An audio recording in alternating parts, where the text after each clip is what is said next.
ಹೂವಿನ ಬಾಣದಂತೆ ಯಾರಿಗೂ ಕಾಣದಂತೆ ಹಾಡಿನ ಸಾಲಿನಲ್ಲಿ ಮೂಡಿದ ಪ್ರಾಣದಂತೆ ಶೀತಲವಾದಂತೆ ಬಂದೆ ನೀನು, ನೀ ಬಂದ ಮೇಲೆ ಬಾಕಿ ಮಾತೇನೋ.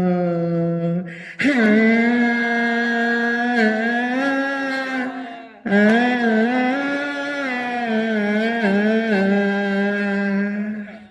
ಎಲ್ಲರಿಗೂ ನಮಸ್ಕಾರ. ಒಂದು ಹೂವಿನ ಹಾಡಿನಂತೆ ಹಾಡು ತುಂಬಾ ವೈರಲ್ ಆಗಿದೆ. ಆ ಹುಡುಗಿ ಹಾಡಿದ ಹಾಡು ಕಾಲೇಜಲ್ಲಿ ತುಂಬಾ ವೈರಲ್ ಆಗಿದೆ. ಎಲ್ಲರೂ ಕೂಡ ಒಂದು ಹಾಡನ್ನ ರಿಮೇಕ್ ಮಾಡ್ತಾ ಇದಾರೆ. ನಾವು ಕೂಡ ನಮ್ಮ ಪತಂಜಲಿಯ ಯೋಗ ಬಂಧುಗಳಿಂದ ಹಾಡನ್ನ ರಿಮೇಕ್ ಮಾಡ್ತಾ ಇದ್ದೀವಿ. ಹಾಡು ತುಂಬಾ ವಿಶೇಷವಾದ ಒಂದು ಶೈಲಿಯಲ್ಲಿ ಹಾಡಿದ್ದಾಳೆ. ಅದು ಎಲ್ಲರಿಗೂ ಇಷ್ಟ ಆಗಿದೆ. ಆ ಹಾಡನ್ನ ನಾವು ಇರಿಟೇಟ್ ಮಾಡೋದ ಹಾಗೆ ಮಾಡ್ತಾ ಇಲ್ಲ. ಆ ಹಾಡಿಂದ ನಮ್ಗೆ ಖುಷಿಯಾಗಿ ನಾವು ಆಡ್ತಾ ಇದ್ದೀವಿ.